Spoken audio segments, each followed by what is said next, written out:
Hello fight fans, Mr. Rickster here with another talk video from outside the corner of fans' perspective. Less than a week to go now on what many describe as a completely straight down the middle, flip a coin, 50-50 fight, and it is Spence versus Crawford. A lot of stuff on social media with like different boxing pundits and this, that and the other, and boxing fans, including myself, and you just, this one is hard to call. You just cannot call it. It's going to be a good fight.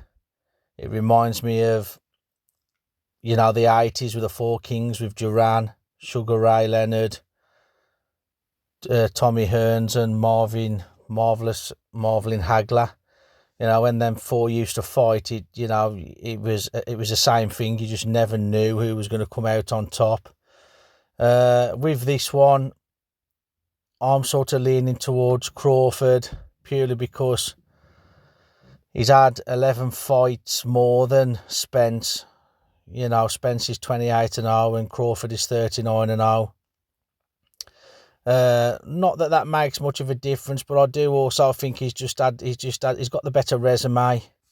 He's fought a few extra better decent fighters, and obviously with Spence having, like a bit more time out the ring and sort of having those he had some car accidents. It's this is why I think people are just edging towards Crawford a little bit, but make no doubt about it. Spence is not going to roll over. It's going to be a really tough fight. Spence's style, coming forward, really putting the pressure on. He's a pressure fighter. I think he's naturally a bit bigger than Crawford as well, and also I think he does hit a bit harder. I know Kell Brook said that out of the two of them, Spence hits a bit harder than Crawford, but Crawford, it's undeniable, his boxing IQ and his ability to just change things within half a round, or even a round. After a couple of rounds, he's got you figured out, and he's got so many different styles as well that he can adapt to. That's why people are just saying that they think Terence Crawford is just going to edge it. Do I think there's going to be a knockout? No. I think he's going to go the distance. Now, that's going to bring up another subject of there's a few rumours at the minute about the judges. The judges going to basically sort of favour Spence, even though on the night, everyone would probably clearly think that Crawford's won, but who knows? We'll have to wait and say, I hope that's not the case, because we don't want anything like that happening with a fight like this, of this magnitude. You want this to be completely fair and square, straight down the middle, and it's like, may the best boxer win at the end of the day. So it's going to be in Las Vegas, T-Mobile Arena, 29th of July. It's on pay-per-view.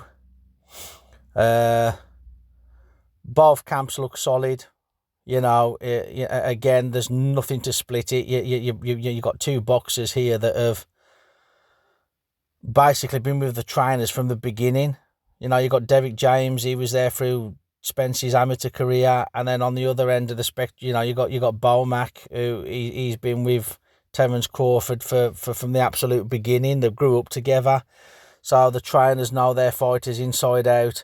As I say, you might as well flip a coin on this one, because it's a 50-50 fight. Flip a coin, it could go either way. It's going to be who wants it most, I think.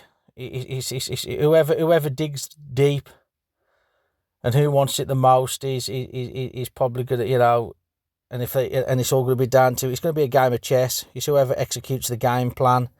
And then that's if the game plan works. But it's ultimately it's going to come down to who wants it most. So, as I say, I've got Crawford, but I'd love to hear from you guys and put your comments below. Who do you think's going to win? and it's going to be a fight for the ages. This one is. You don't want to miss it. You definitely want to watch this one. It's going to be a cracker. It's going to be good, and it's going to be one, and hopefully it'll go down as one of the all-time greats. So that's it from me, guys. And catch you all on the next one when we'll be ducking and diving, bobbing and weaving. Ciao for now.